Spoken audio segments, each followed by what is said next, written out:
Hey, sports fans, it's world champion handicapper Mike North. Punch this number in your phone right now. If you're driving, pull over. 1-800-808-3419, 1-800-808-3419 for a free pick and info for the premier handicapping site in the country, VegasScoresAndOdds.com. It's the only site you'll ever need with expert handicappers like John Anthony, Denny Macklin, Tony Sacco, Ray Monahan, yours truly, and many more. Check out the homepage of VegasScoresAndOdds.com for a tote board with your buddy. Follow Vegas Scores and Odds on Twitter and dial up 1-800-808-3419. It's 1-800-808-3419, 1-800-808-3419, or go to VegasScoresAndOdds.com. What follows is for news and entertainment purposes only. Any use of the forthcoming information in violation of any federal, state, or local law is prohibited. Mike North, you are on fire. You know anybody else that good? No. They'll tell you they are. They may think they are, but we're documented every single week. The eye is on us. That's and I ain't right. talking about the eye of CBS, the public eye. The first feeling I got when I won a bet was elation. The worst feeling was when I lost a bet and I wanted to jump off a balcony. Give me a quick betting tip. Yeah, do win and don't lose, but usually it doesn't always work out that way. How many times you heard this? I'm going to Vegas. I go, how'd you do? Well, if I lost $4,000, but you go there to have fun. No, you go there to win. And that's what's wrong with people. They have the negative mentality in anything they do, including sports, before they even lay the bet down. So you got to be positive. Vegas Scores and Odds is the landing place that gave me an opportunity to handicap. They let me show what I could do, and there's packages, there's free picks. What does Vegas Scores and Odds do when you perform? They reward you, and they take care of you, and that's why we're ready to do this show. The Vegas Scores and Odds Advantage with Mike North starts right now. That's right. Vegas Scores and Odds Advantage with Mike North starts right now. I am Aldo Gandia, Mike's wingman, and it is a very happy day here at VSAO Advantage because Jimbo Covert, our guest last week, has been inducted into the Pro Football Hall of Fame. Mike and I have a lot to talk about that particular topic. It's also Wednesday, so more free picks from Mike. We'll preview the NFL Conference Championship games for the Sunday. And of course, we've got to talk about the news regarding the sign-stealing scandal and get Mike's take on that. And we'll probably touch on other things because, as you know, it's totally unscripted. Let's welcome Mike in now. Mike North, how are you, my friend? I've never felt better, Aldo. And hello to everybody at the bar room. Let me get the business out of the way. VSAO Sports, follow at VSAO Sports. Last night, 2-1, as I had a college basketball. The beauty about me, folks, is that, you know what? I don't care if it's NHL, MLB, NBA, NCAA hoops, NCAA football. I can do it all. And you know what? Tonight, I got a couple NBA games up at VegasScoresAndOdds.com. I really have been on fire, but for the month, this is for the month now, 49 and 43, that's 92 games you get if you buy a monthly package. Right now, and I'm above 500 after 92 games. That's nothing new to Aldo.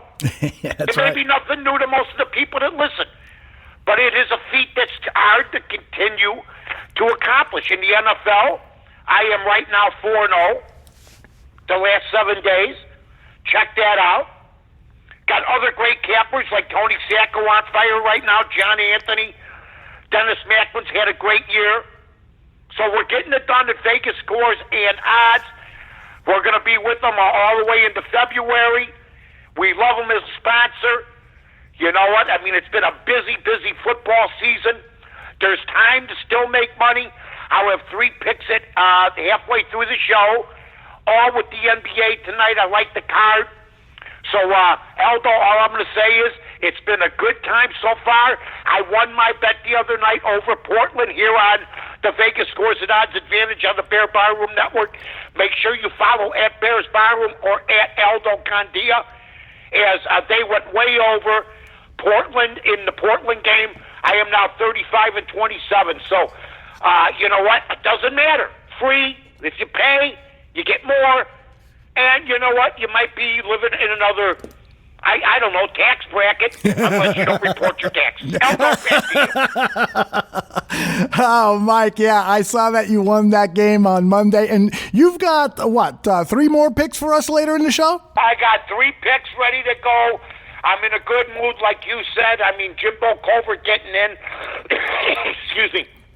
One of my big thrills. I'm glad it felt like this. I always thought he was the only player from that decade of the 80s that made the all-decade team that didn't get into the Hall of Fame. So now that's been righted. The angular one, Harold Carmichael, got in. There's a lot of my favorites. Ed Sprinkle, who I met way after he was gone from being a Bear. This guy, when he played, was like 206 pounds, about 6'2". Good-looking guy, even as an older guy, and he was a bouncer on Rush Street. And then as he got older, I met him through Doug Buffone. Guy had a handshake like granite, just a tough guy, one of the toughest football players of all time, and an all-time Bear, played on a championship team. That's right. The 1946 NFL championship team was a 4-time Pro Bowl pick and a member of the 1940s All-Decade team, just like Jimbo Covert was a member of the 1980s All-Decade team. Sprinkle had that similar honor for his play, and it was just so sad that both of these players have been overlooked for such a long time. But the right has been wronged, and for Jimbo Covert, he got his call. He was out in California. He got his call from David Baker, the head of the Pro Football Hall of Fame. He got that call very early in the morning. Here's a clip, an edited clip from that call. And I want to thank you for all you've done for the game. And I want to thank you for all you're going to do for this game. And I wanted to welcome you to Canton, Ohio, where we promise to guard your legacy forever. Thank you. How are you feeling? How are you feeling right now? I don't know what to say. I'm shocked. Thank you so much. I mean, it's just incredible. I've been on pins and needles for a week, for the last couple of weeks since I talked to Dan Pompei. So thank you so much. Mike, he had a lot more to say on your show last week. He was very talkative today. He couldn't find the words, huh? Unbelievable. It's a beautiful thing. I remember it really has bugged me for the longest time. And I'll tell you, I remember, and I thank Dan Pompei and everybody involved on Twitter for pushing this. It didn't do anything but show Jimbo anytime I had him on or anytime I saw him at an event or something, that he had the support of everybody in Chicago. And it's a great day, and I want to thank Dan Pompei and everybody that made this possible, because I know Danny used a lot of influence. And, I just thought that now that Danny's got the juice, that there are some rights that were wrong maybe in the past. And I think he was a big deal. I think the play of Jimbo, of course. And I think Jimbo never tooted his horn, but you're right. Today, he was overcome. I know Mr. Baker. I remember when he was the commissioner of the Arena Football League. Very good man. One of the largest men you'll ever want to see, by the way. Just a huge man. The guy goes about 6'8", about 350, and he's wide. But, I mean, really, happy day for Jimbo, for Penny, for the whole Covert family. Mike, in the chat room, Barrelissimo is reminding everyone that... I love Barrelissimo! He's unbelievable, right?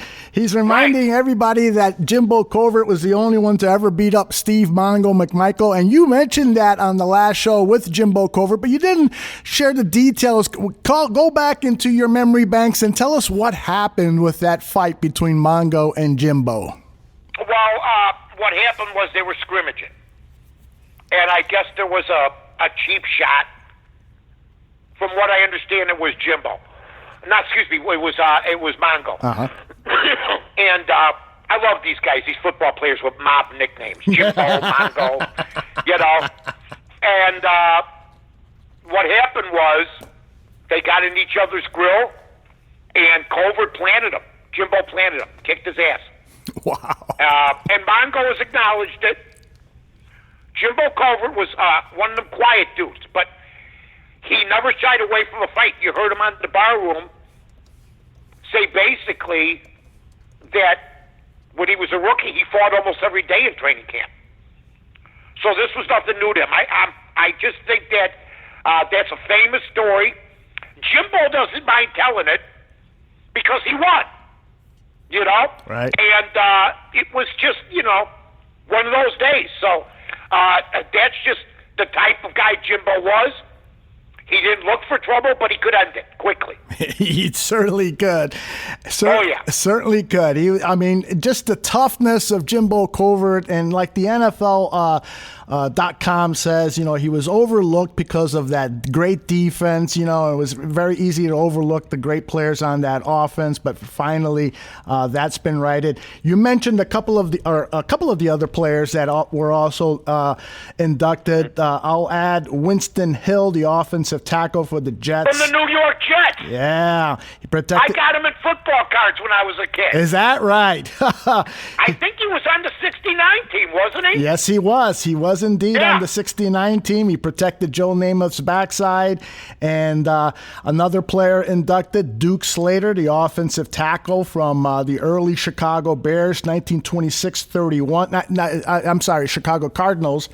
Right. And you mentioned Ed Springo. Alex Karras, Mike. Alex Karras. Mongo, the real Mongo. Yeah, the real Mongo. Famous. God bless him, went on to have a nice movie career, Hollywood, yes. Susan Clark, married Susan Clark, did Monday Night Football, the pride and joy of Gary, Indiana, along with the Carl Malden, if you will, and Hank Stram, all three from Gary, Indiana. That's a pretty good trio right there. How about it? And the Jackson 5, of course. Yeah. Not a bad group of guys that grew up in Gary, Indiana, but Alex Karras as Mongo was fantastic. And the guy was an entertainer, and he was a hell of a football player.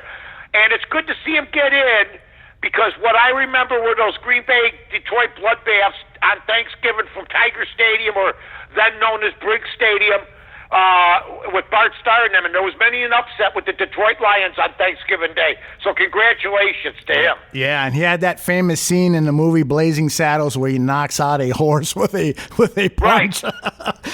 Bobby Dillon, a safety from the Green Bay Packers from the 1950s. Donnie Shell. I didn't know him. Now, you know me. I pride myself on knowing everything about everything about the NFL.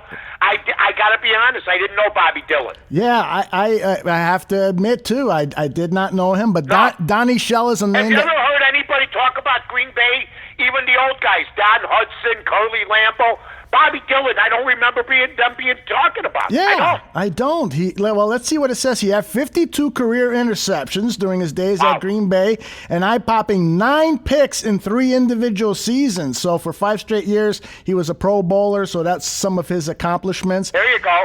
Bobby Dillon, good for him. Yeah, and what about Donnie Shell from the Steel Curtain, the 1970s through the 1980s? He was a safety who really delivered big hits, and his interception total was the highest among strong safeties up until the time that he retired.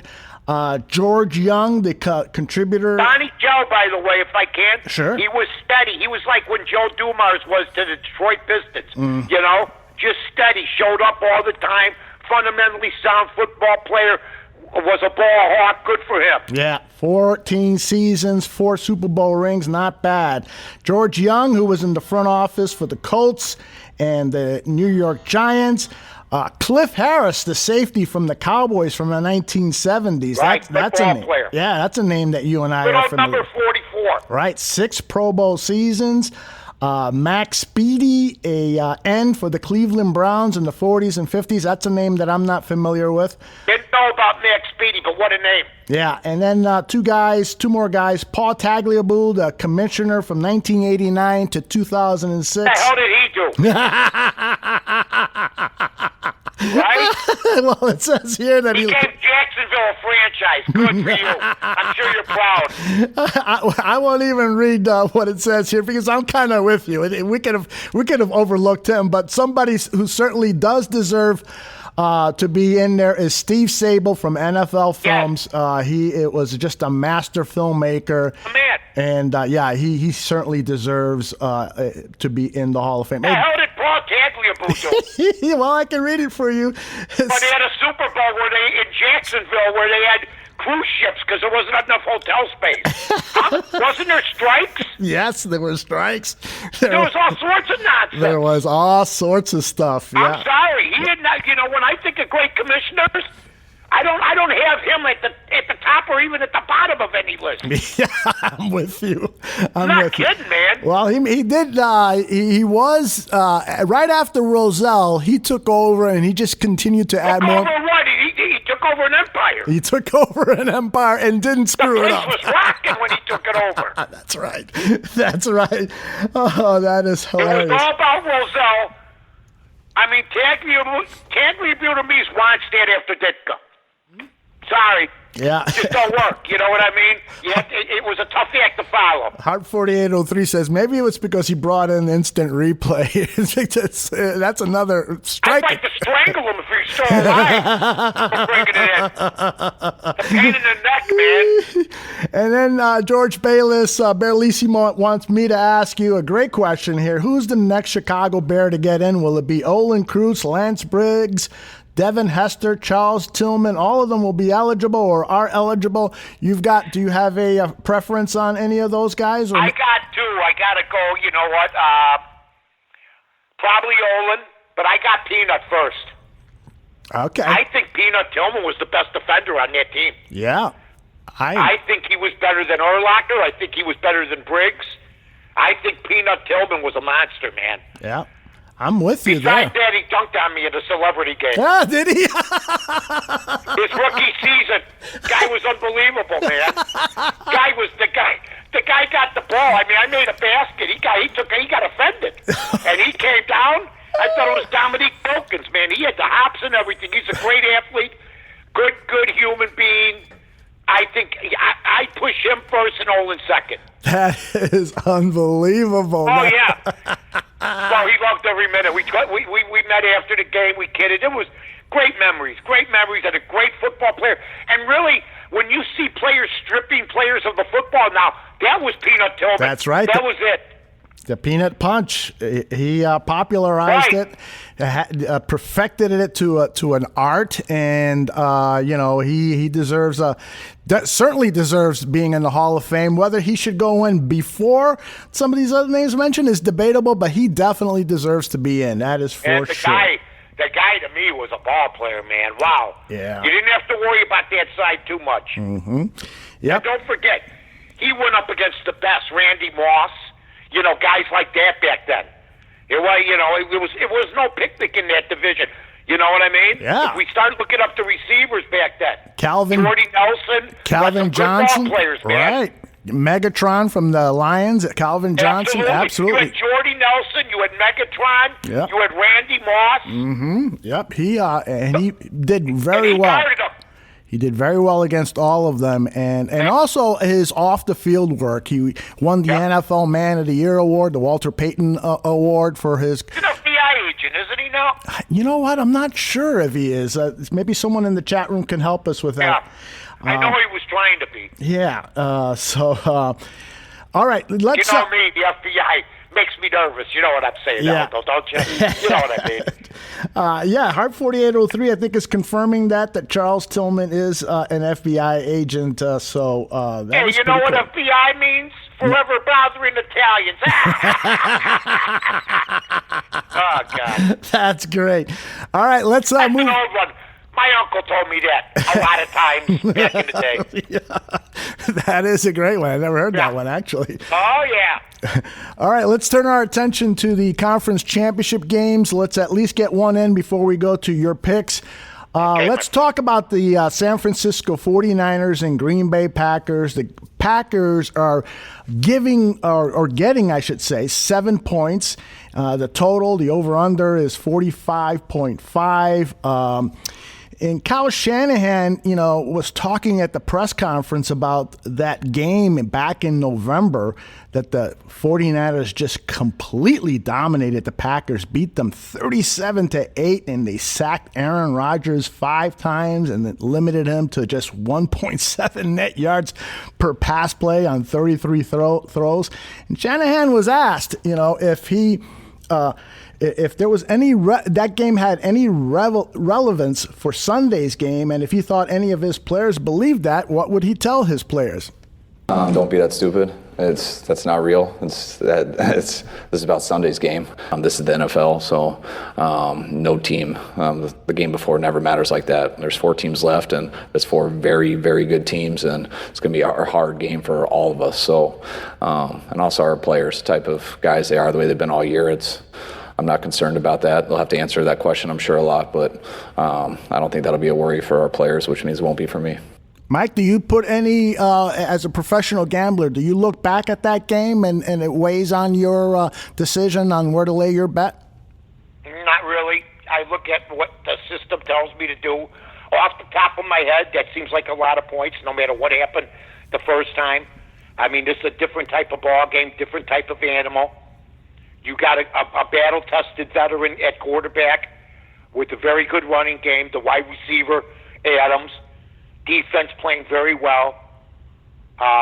You try to forget what San Francisco did last week. Mm-hmm. They played well last week. So did Green Bay. Means nothing in this game. Will Garoppolo come back and be what he was? Right.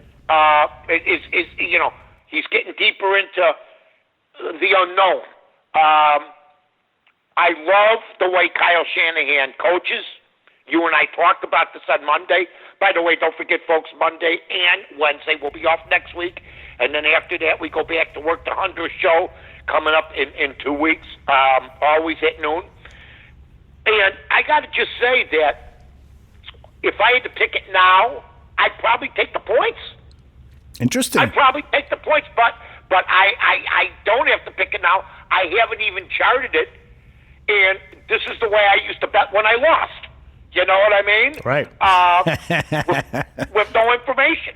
Now I'll have something different in 3, 4, 5 days.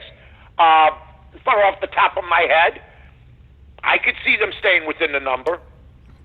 Well, I'll give you some more information for when you get ready. I love more information. For when you get ready to chart, is that in that game when the Niners easily dominated, they did not have their starting left tackle, Joe Staley. They did not have defensive end, D. Ford. They did not have linebacker Quan Alexander, nor running back Matt Brader or kicker Robbie Gould. And all of those players will be healthy. And in fact, there are no significant injuries at all.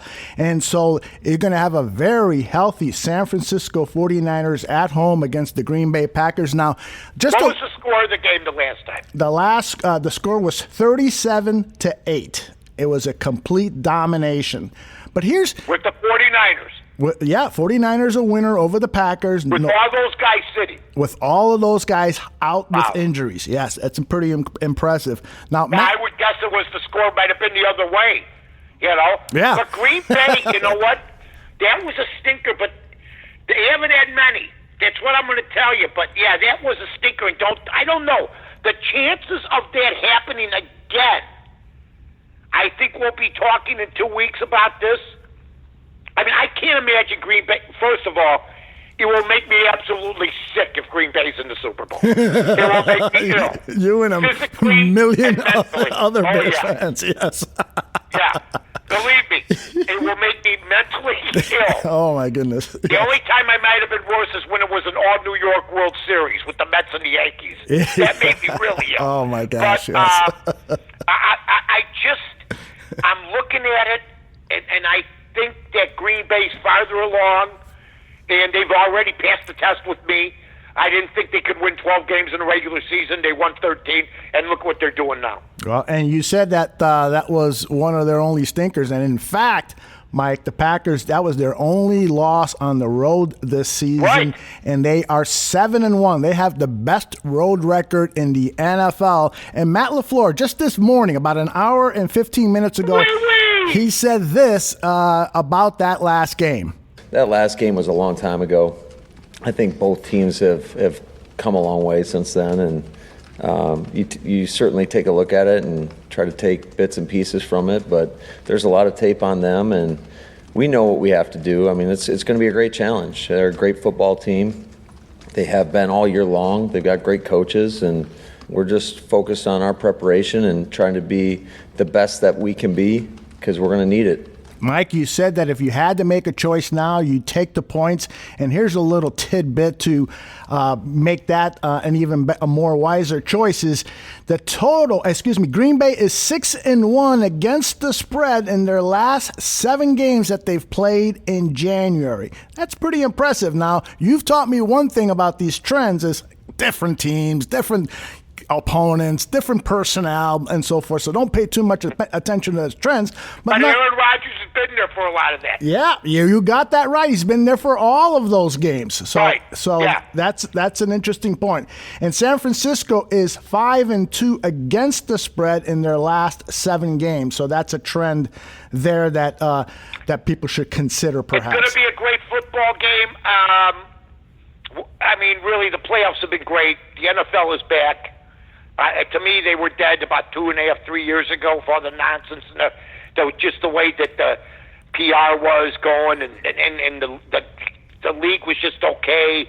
They were still trying to figure out, the concussion stuff and everything else. There was just all sorts of nonsense, a lot of domestic trouble, and it just seems this year it's been more on the field stuff, which is, I think that's the way they like it. Believe me. Oh, you better believe that. Yeah.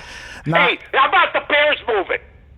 Oh, okay. What the hell is going on? Yeah, what do you think about it? You got a bunch of little kids now. See, when we were kids, we never got to see them. Unless, my God, it would have. So then when they went to Platteville, they went to Bourbon, I said, you know what, that's great. There's contact with the players. There's a lot. It's something for the kids to look up to. They look up to these players. I would have loved, my uncle would, I know, if there was such a thing as open training camps back in the 60s, my uncle would have taken me, and I would have just been incredibly, unbelievably insane about the Bears, even more. If I could have seen them. I had to go to, Magic Kiss for a grand opening to meet Rick Caceres. You know what I mean? Right. I had to go. That's when you met the players when they opened grocery stores and stuff. Right. I met Stan Mikita at a Kroger opening. I'm not too old, am I? Kroger was here, and so was Stan. That's how old I am. I'm the only one left. That's funny. So you're not for the move from Bourbonnais to Alice Hall for training camp? Hell no. They should go for a week. Come on. Yeah, well, you know what? What do you think? I think I'm going to withhold judgment. I'm going to go to camp. Are they going to have open practices in Lake Forest then? Well, yes, they are. Well, that's okay then. Yeah. That's what they're going to do. So the question that's is... That's okay. All's forgiven. Never mind. Okay, let's move on. Otherwise, we were going to have to worry about Brax. That's right. Poor guy. He was very upset when he heard the news Yeah, there was yesterday. something on social media last night, a car going off a cliff in California. I thought it might have been him. Well, let's move on. All right. Yeah!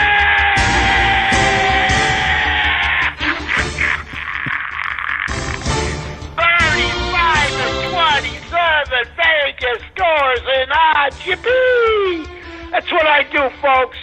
I don't mess around. I really don't. And I'll tell you what, we got some games tonight. And I got 3 picks. We were 1-0 Monday. Got 3 picks this week, okay? First, ladies and gentlemen, they are getting 5.5 points. Your San Antonio Spurs. A 6:35 game tonight at Miami. Miami playing good ball, 27-12. While the Spurs with the great Greg Popovich, now that he's lost his good players, sucks at 17-21. But I like them getting the 5.5. So, ladies and gentlemen, I'm not just telling you, I'm imploring you. That's right. Take them. Take them right now and enjoy the ambiance on some winners, okay? Now, next. Oh, yeah. This is one you're going to like, okay? The Kings versus the Mavericks, ladies and gentlemen. The Kings versus the Mavericks. Now, you're wondering, what do you think, Mike? I go, well, that's what you got me here for, ladies and gentlemen. Take the Sacramento Kings. They are getting 3.5 at home against Dosich or whatever. You know what? I'll pronounce his name when he plays better. I bet him the last time out. The next thing I know, he's ripping his jersey off because he couldn't hit a free throw. He was 8 for 13. He helped sink the ship. So I got the Sacramento Kings. And last but not least, I hate these West Coast games. They're like the 11 o'clock NCAA games to me. These late games, they're nothing but jinxes. But I'm loving me. Oh, yeah. I'm loving me some Orlando Magic tonight, ladies and gentlemen. Plus the 10 points. Go with the Orlando Magic getting 10 against the Lakers. So we got the Magic, we got the Kings, and we got San Antonio. Aldo, back to you, my friend. All right. Excellent stuff, Mike. Tell people again where they should go to get these packages over at VegasScoresAndOdds.com. Just go right there, VegasScoresAndOdds.com. Go to North to North. Check out my profile. Just see it there. Punch it or follow them at VSAO Sports right near the 700 mark. Get us up there, ladies and gentlemen. Appreciate it very much. Now, Aldo, can I revisit something with you? Absolutely. You seemed very uneasy about the bourbon, I think. Very indecisive to me. Well, I am going to withhold opinion on it until I go and see, what the new facilities are like. It's I heard they're nice. It's a much shorter drive for me. I mean, I had to drive an hour. I got to be honest. I thought they were going to stop everything. You thought they were going to stop everything? Yeah, not do anything for the fans. Oh, okay. But now you're telling me they're going to have things where the fans can go. That is correct. They're still going to have a number of open. And I got no problem with it. I'm with you. Okay. You ask me what I think, and then you keep interrupting me. So. Well, I don't know. What are you a little testy? I'm just asking a question. When I was talking about it earlier, you just seemed like you were going between. You were stuck between the two. That's all. No, I'm not at all stuck. I'm just withholding judgment until practices open up at Hallis Hall and take a look at it, and then we'll say if this is better or not. So that's all. Yeah, you know what? I think you're right. Though it was a far trip. I'll tell you the trip that was a killer. Mm-hmm. Platteville. Platteville was a killer trip. Did you ever go to Rensselaer, Indiana, when they practiced out there in the '60s? Yeah, but people didn't go to that. Oh. They just Obradovich said it was in the woods somewhere. So all of a sudden there they were. They were in Rensselaer, So yeah, they didn't go to that. But Platteville was it was a fun trip. The media loved it. Ditka loved it. It was the heyday when the players you'd see them out in the town. Right. But it was a far trip. Oh my gosh, yes. Yeah. And I'm always, I like change. I like to see things change for the better. Like you said, the facility at Hallis Hall, multi-million-dollar improvements and stuff. So maybe it's good. I just hope that they can accommodate as many fans as like to go. So that's my biggest concern. I'm going to give them the benefit of the doubt. Yeah. I'm going to be with you on this one. I'm going to be with you on this. I'm going to give them the benefit of the doubt. I think that it probably bothered them that they probably will not have the same access or the same amount of days, maybe. Who knows what's going to happen, but we'll wait and see. Yep, all right. Now, see how I am? I'm flexible. You are. When's the last time you called? You used to call me that all the time, right? Yeah, okay. Come on. That's right. Flexibility, baby.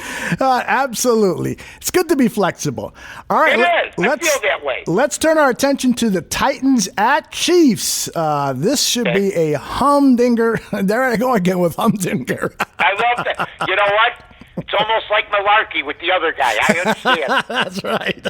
Yeah. Andy Reid was told that the reason the Chiefs are hosting this AFC Conference Championship game was because the Titans upset the Ravens. If not, they would have been playing in Baltimore.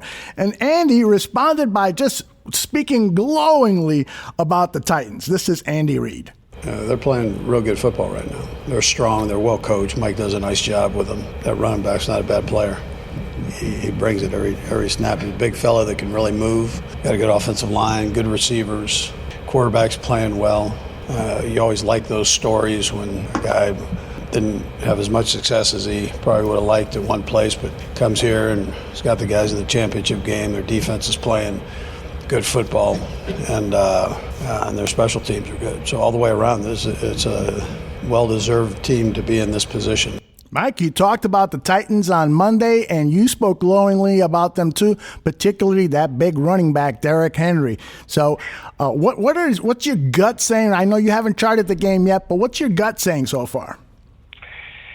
Man, I've been riding them. I've been riding the Titans. Nice. It's hard to get off them. Mm-hmm. I did question Andy Reid last week, and look what he did, too. Look what their team did. I mean, seriously, if you have a team that's got a decent head coach, they should still lose that game. They don't try the fake punt. They may go for it on the 13-yard line before that and go for the touchdown instead of the field goal. The next thing you're up, maybe they're up 27-0. There's no coming back. I think everybody acknowledges that. There was some missed coaching. There was some missed dealings here, but give Kansas City all the credit in the world. I'd be surprised if they put up 50 again, to be honest with you. I just think Tennessee has got that. I think they believe. They've been in a playoff game every single week, even before the playoffs started, folks. And they smell it. And Mike Vrabel's been there. Don't think he hasn't. Right. Played what he won 3 with New England. That's right. Right now the spread's 7.5. Man, I've been riding the Titans, but it is so hard. If it was 9 or 8, I'd probably take the Titans off the top of my head. Right now, I'm leaning Titans. I've taken them the last 2-3 weeks. Well, they're And 7. I think they're playing fundamentally good football. And there's no talk of Tannehill. There's a lot of Mahomes talk right now. But let's face it, they're not here without Tannehill. Right. You're absolutely right. You know? And they're 7-2 against the spread in their last 9 games, and so that that makes it kind of attractive that they're getting 7.5 points. And then the over/under is 51.5. There were 51 points scored in the first half of the KC last game, but listen to this, it's up to 53 now. Whoa! People are betting. But I'm going to give everybody a little lesson here. Mm-hmm. Now, if you listen to Monday's show with my buddy Elves, we were going back and forth on the Clemson game. Mm-hmm. And I go, I got the service play here. Now, I'll be the first to say, because I had accountability Tuesday, that I lost the Clemson game. I had Clemson plus the 5.5. I lost that. But I had the under, but I couldn't tell Aldo. But from what I heard from Aldo's declaration, I felt good about the under. But I barely got it. It was 69.5. And it came just in at 67. But when I told Aldo, you go, there's going to be a lot of points scored there. And I had heard 4 people that know their stuff like Aldo does say the same thing. So I felt good, but let me tell you something. I almost lost both sides. Wow. And I'm looking at this here, just like the Ravens game. And I'm starting to think there should be more. If the Titans if there's going to be 53 points scored, to me, that means the Titans lose. Right. Don't you think? Yes, and George in the chat room says if KC scores 30, then they win. Don't you agree with that? Yeah. It's a good call because, I think it's got to be somewhere. Unless Tannehill's for real. Yeah, let me. Unless Tannehill's for real, you can score, as we saw Watson do on Kansas City, but can you keep up with Kansas City? Right. As we saw that they couldn't do. So I'll have this game charted. It might be a service play, might not. Maybe I'll make it on the odds couple on Friday at 6. We're going to be doing the show at 6 o'clock. That's on ESPN 1000 for those of you. That's right. I work on the 2 greatest platforms that a guy could have. I work with 2 great partners. I work with a great guy, Aldo, and on the Bears Bar Room, which is my home. And then we got ESPN 1000 on terrestrial radio with Carmen DeFalco, which is the best, I think, on-air radio program. I mean, I want to be on the Daily Wager. I got to figure out a way to get on that thing. Yeah. ESPN. Me and Carmen can't get out. I don't know what. I see Bear and Stanford Steve. What do we got to do? Shave our heads? I don't know what I got to do. Put on 10 pounds? What's up? No, but it's fun. And gambling's coming. Oh. We have Hawthorne as a sponsor on the odds couple, plus Vegas Scores and Odds here with us, and they're starting to get we're just wondering when the gaming's going to happen with us. Yeah. I hope they get this thing resolved, because it's so unfair to people who are interested in gaming, and they're just being pulled around on the string because these politicians can't get their stuff together. So let's hope they resolve that. Hey, I wanted to play a soundbite of Mike Vrabel. He was asked in a press conference, about this Kansas City Chiefs offense, but he stressed, let's not forget this defense. It's a very well-designed defense for Kansas City, but beyond that, here's one of the reasons they're playing well. The scheme is what it is, but the players are playing hard. They believe in each other. I noticed, as you watch, their effort to the football and the way that they chase and the way that they tackle. Those are great compliments to Spags and his staff. It'll be a huge challenge. Spagnuolo came over to coach that defense, and one of the things that, as Vrabel said, he's made some schematic changes, but there just seems to be an overall energy to that defense now. They're hustling more. They're making plays more.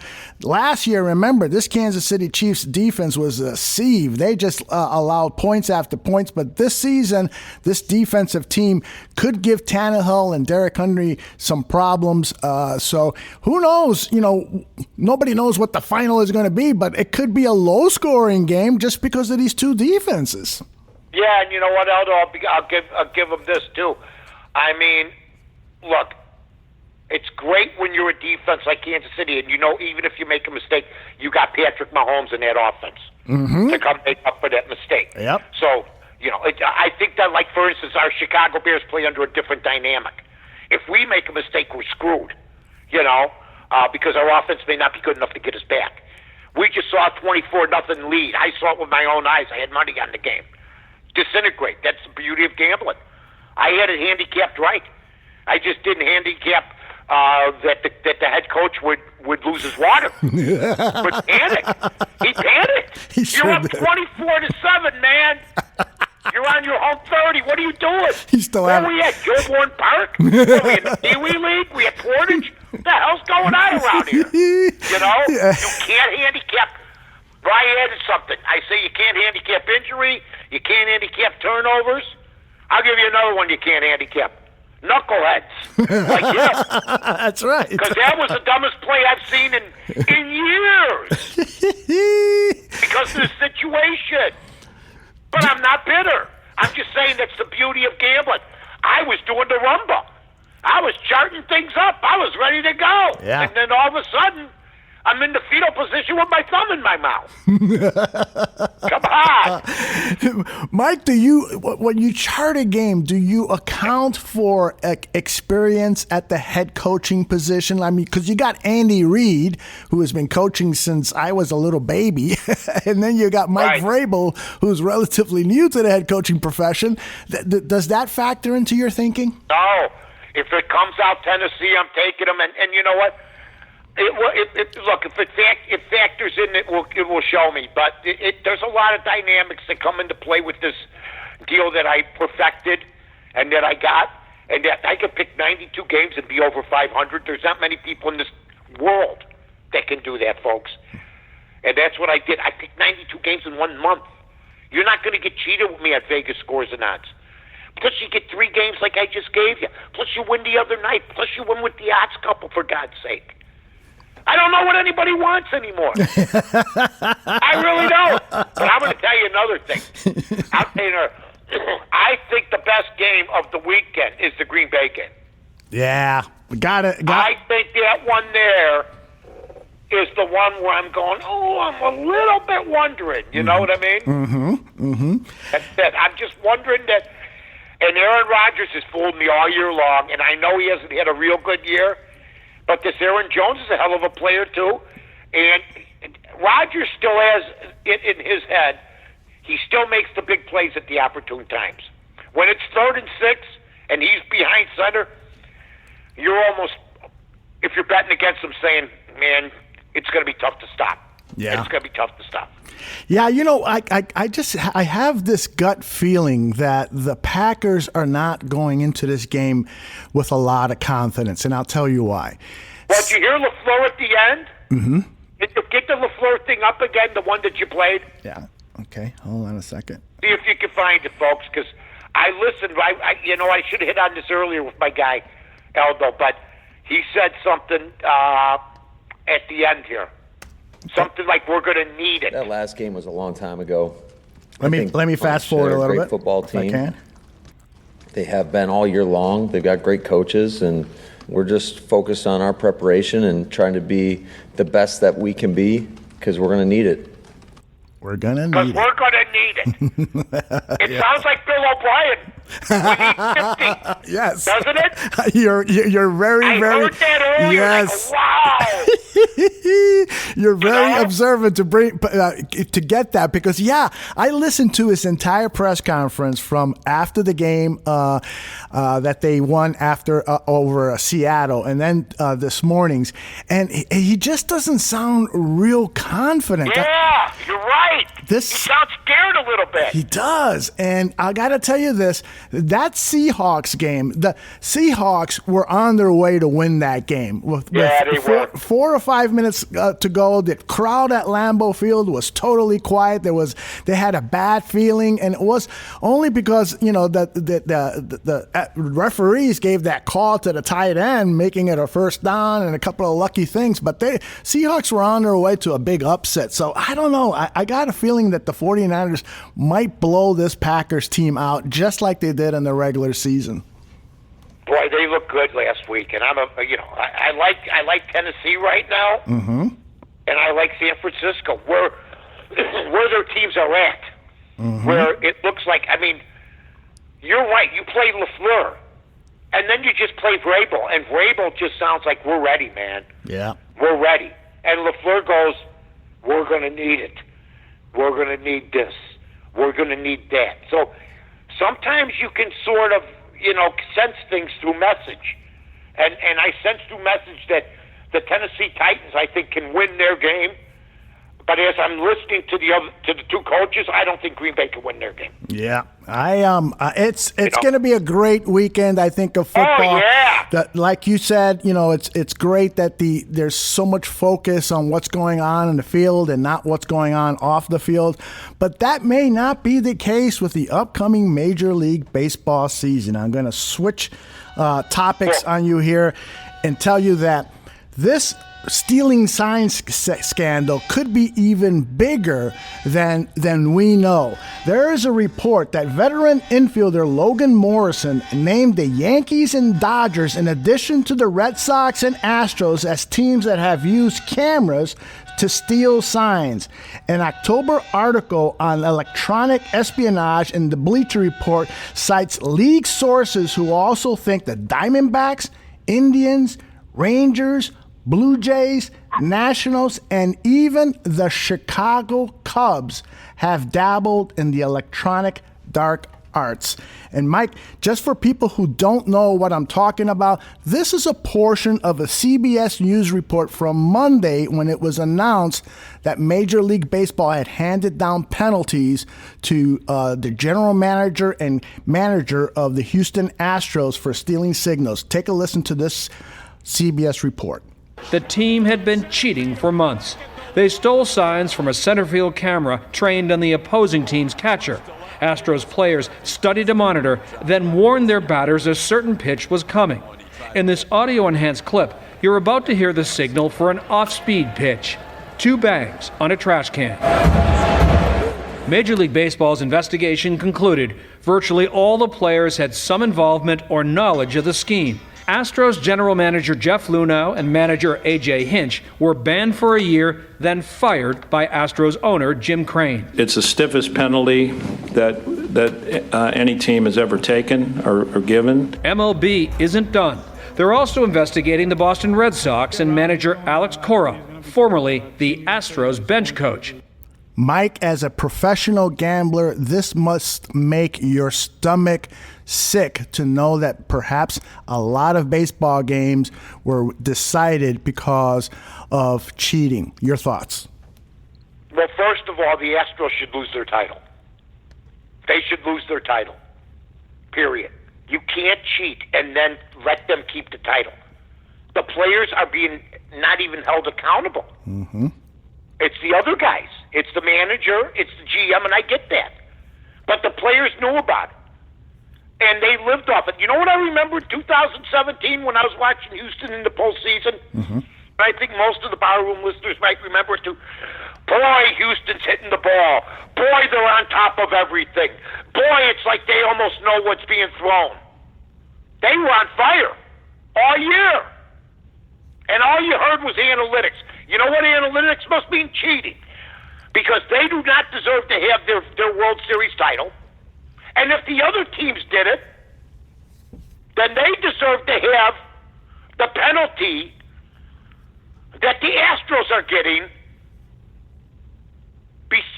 The only difference would be the Astros don't win the World Series. They go with a vacant title. Screw it. You can't give cheaters that kind of... You can't say, okay, we know you cheated, but you're getting the title anyway. Now, if everybody cheated, then you vacate that title. If all of them were in the playoffs. For God's sake, to let them keep the title, it's staying forever. And Alex Cora, I'm not a fan anyway, never have been. He doesn't know how bad he looks right now. Oh, awful. He was with Boston and the Astros. Yep. Yes. And he made a lot of money by doing this. And he cost... I mean, there's pitchers that are fighting. That Mike Fiers guy gave up like 12 homers to him. Right. Because they knew what was coming. It hurt his career. Huge. I mean, he will never get a job in baseball again. That is for sure. He shouldn't. Right. I mean, if he shouldn't. I'm sorry. And if anybody else was doing it, it's against the rules. And now, if you're going to let these guys keep... to me, I'll never look at them again the same. Yep. I'll never look at Altuve the same. Mm-hmm. I'll never look at Bregman the same. None of them. I'm sorry. I'm not going to. Yeah. And it's a big deal, man. Yeah.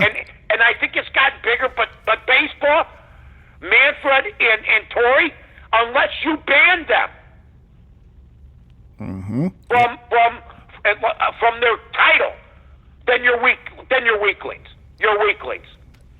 There is a lot of complaining by baseball officials who are speaking anonymously because Major League Baseball has told owners and executives not to comment publicly on this scandal. Which, first of all, I don't. The cat's out of the bag, Alex. Yes, I don't understand why they're taking this hush hush approach. You need to be transparent. So I got to ask you, Mike. Pete Rose has been banned from the Hall of Fame because he's got to go in.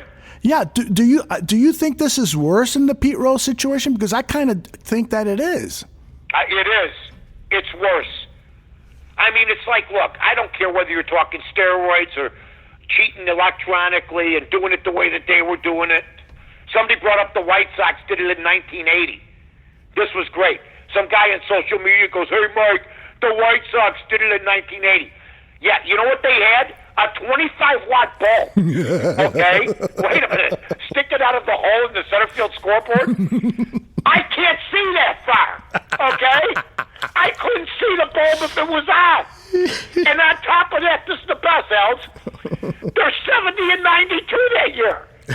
So apparently the plan wasn't working. So to me, they've been doing it since the 50s. They tried that with the electronic stuff in the 50s with the Bobby Thompson homer. Look, you're caught cheating like they've been. You don't deserve a title. Period. I think that I'm with you. I got to give it some more thought, but I think I'm with you. Well, why don't you and I play checkers? And you get 12 checkers and I get 18. And then after I win, you can't complain. Checkmate, you win. Right? You win the argument. Just, you maniac. Oh. But all I'm trying to tell you is, how about if you throw to me a Super Bowl? We'll play fast pitch. You throw a Super Bowl to me when I'm batting, and I throw a medicine ball to you when I'm pitching. You know? Yes. Come on. Yeah. I mean, you can't cheat and get away with it. And that will be the deterrent, and plus losing jobs. Right. Huge. But these ball players, they're as bad as the rest of them. Yes. And Manfred's a weakling. Torrey's a weakling. Mm-hmm. Period. Yes. Well, and I quoted a little bit from a story on Ringer.com written by Michael Bauman, so I failed to acknowledge that, to give attribution to that. But he went on to write something that I thought was really interesting, Mike. He says that there is a growing stench of cheating in Major League Baseball. He says, there's suspicious league-wide spending freezes. There's service time manipulation that Chris Bryant is going through that right now. That's nothing new, though. Yeah, that is true. And then he goes on with this list, improprieties surrounding the recruitment of amateur free agents. Sorry? Look who owns the teams. Yeah. Impropriety. It's their middle name. Yes. Come on. So it's just a really big black eye to Major League Baseball. Oh, it's horrible. Yeah, and so we those of us who love baseball, we're still going to love the game. But man, oh man, are you going to gamble on it with confidence? Are you going to go to the ballpark and spend money on souvenirs and all this stuff, knowing that maybe you're participating in something that isn't on the up and up? Look, you're talking to a guy they used to go to the harness races once a week. Okay? Yeah. So on the up and up, when we're talking on the up and up, I'll never forget, I go to my buddy, I go, man, these things are fixed. He goes, it don't matter, just pick the horse they're fixing it for. That's right. So I'll still gamble, but I mean, there's a lot of people that lost careers. Right. I mean, and look at Joe Girardi. Joe Girardi got fired after the Astros beat him. Did you know that? No, I did not know that. Yeah, when the Astros beat them in the American League Championship Series. Yes, that is true. Okay. Right. They go on, they beat the Yankees, and they play the Dodgers, right? Yes, Okay, they beat the Yankees. Now, maybe the Yankees were cheating, but we haven't heard reports. We've heard reports they might have been, but we know Houston did with Alex the Rat Cora. Mm-hmm. We know that. But here's the deal. I don't know if Joe Girardi, if they win the series, gets fired by the Yankees. I couldn't believe. You know what I'm saying? Sure. So he lost that series based on the fact that Houston hitters knew what was coming.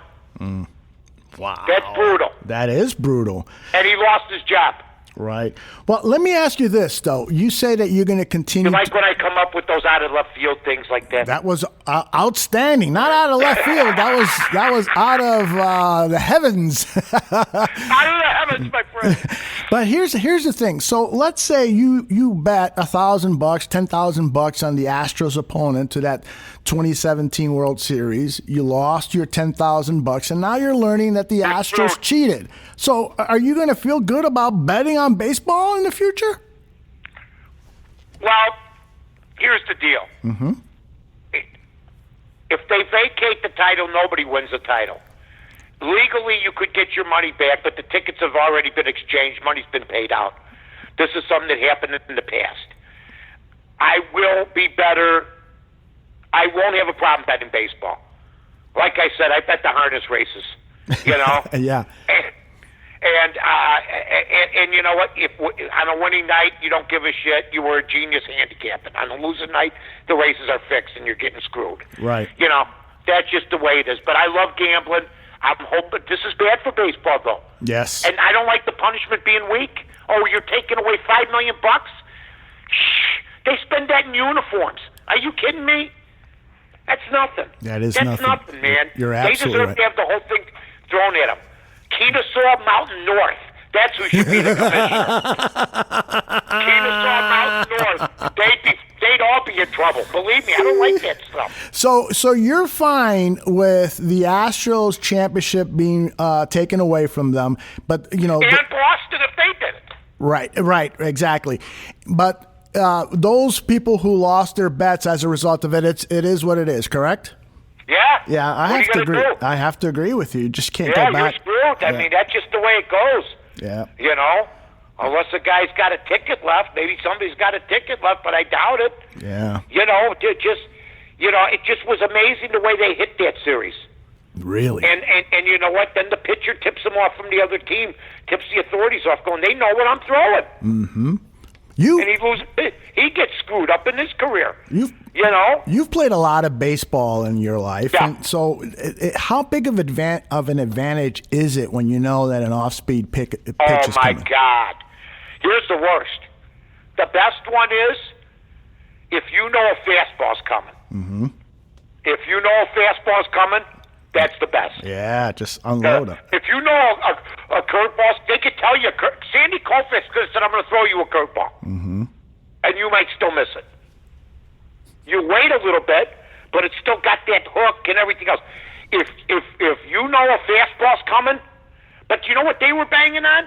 Change-ups, which are supposed to be fastballs that turn into slow balls. Exactly. So what they're doing is they're not ahead of themselves. They just stay back on their back foot. I almost sound like Ted Williams, only look at you. I'm not because my head's not frozen. But yeah, they stay back, and that's what they were getting. They were killing that Flyers guy on the changeup. Yep, that is right.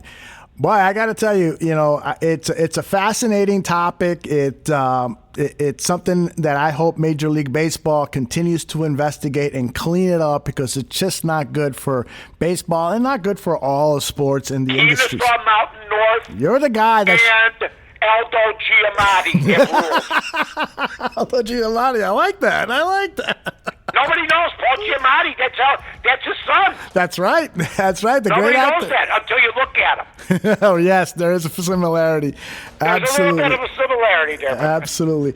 Mike, another great show. Why don't you let people know about Vegas Scores and Odds and where people should go for their gambling needs? We'll be up on podcast shortly because Aldo, nobody does the job that this guy does. And you know what? The podcast will be up. We're off next week. We got 3 picks up, as you know. So pass the word around if you've been listening. That's fine. We'll be off next week. Aldo's going to the Senior Bowl. That's right. Yes. Yeah.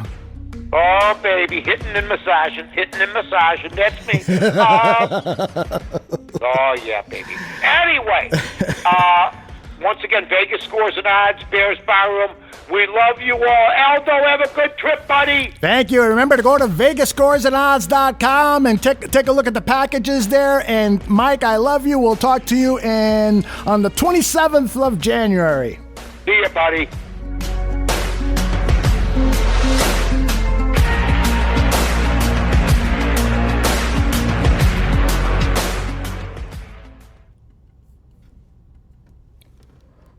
All right.